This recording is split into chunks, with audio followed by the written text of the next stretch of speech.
Alright everyone, so today I'm going to show you how to write a formula for a pattern in the t-table.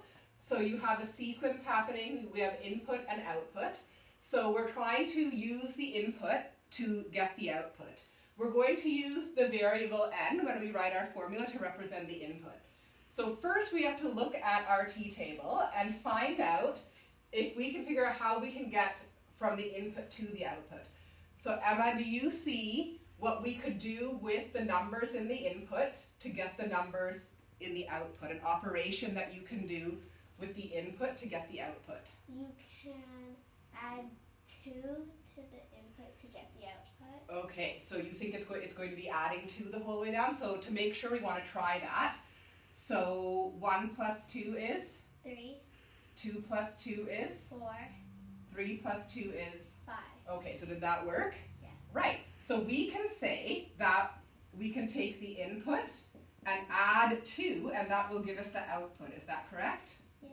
All right, now to put that into a formula, you would just represent the word input with the variable n, and we would say that the formula is n plus 2 to get to the output. Okay, now moving on to the next t-table, can you see what's happening in the next t-table? You have to multiply the input by 3 to get the output. Okay, so this time it's a multiplication problem. So let's try it all the way down. 1 times 3 is 3. 2 times 3 is 6.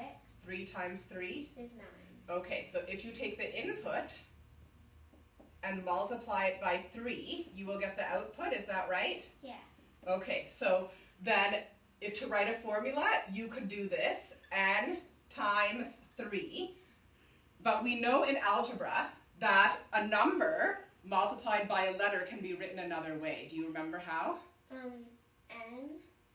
So number first. 3 n. 3n. So if you have a number and a letter together like this, it means they're multiplied. So this means the same as 3 times n. So we would write it like this, 3n. All right, now this one here. I don't think you can do that one. That you can't see anything that you could do with the input to get the output? So this one is slightly different, and I'll tell you why, because it needs 2 operations. And it's not just one operation to get from the input to the output, and sometimes that'll happen. And as we get older in grades, we're going to start to work with these kind of problems where there's more than one thing happening. So I'm going to actually show you how you can use the gap to figure out the formula. So I want you to go back and fill in the gap in our first t-table. So the gap means the difference between the numbers as we increase the sequence. So what would the gap be here to get from 3 to 4, looking down this way? 1. Plus 1, plus 1. This one here? Plus 3, plus 3. Okay, so let's have a look at this one here. When we created our formula, what number did we use when we were multiplying? 3. And where else did we see the number 3? In the gap. In the gap. Okay, so there is a little trick here where the gap actually tells you the number that you'd be multiplying your input by. In this case, what was the gap? 1. 1. So does it make a difference if I put a 1 in front of that formula here, in front of the n? Will it change my number? What happens when I multiply something by 1? It stays the same. Nothing happens, right? So we were correct in this. Okay, the gap is 1, and even if I put the 1 there, it's still going to mean the same as n plus 2 because 1 does not affect that number there. So let's have a look here. And we're actually going to start by filling in the gap because we know that's going to be helpful when we run our formula now. So 5 to 8 is? Plus 3.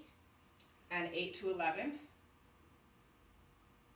Plus 3. Plus 3. Good. Gap is plus 3.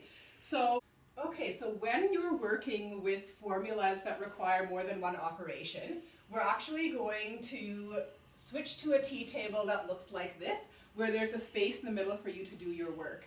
So you already know, because the gap is 3, that you're going to be multiplying your input by 3. We know that's going to be part of the formula. So we know that the formula starts like this, 3n, and then we're not sure about the rest of it. So we're going to take that gap, the 3, and we're going to multiply it by the input and start filling in this n times gap part. So what is 1 times 3? 3. 3. And 2 times 3? 6. And 3 times 3? 9. 9. Okay, now from there, we can figure out how to get to the output. So it starts off by doing 3 times n, and then can you see how we get from that number to the output? You have to add 2 to the middle number. To this number here, the n times gap. Okay, so let's see if that works all the way down. 3 plus 2 is? 5. 6 plus 2 is? 8. And 9 plus 2 is? 11. Okay, so we know that the rest of the formula is what? 3n Plus 2. plus 2. And that is the formula for this t-table. So that is how we would write a formula when there is more than one operation to get from the input to the output.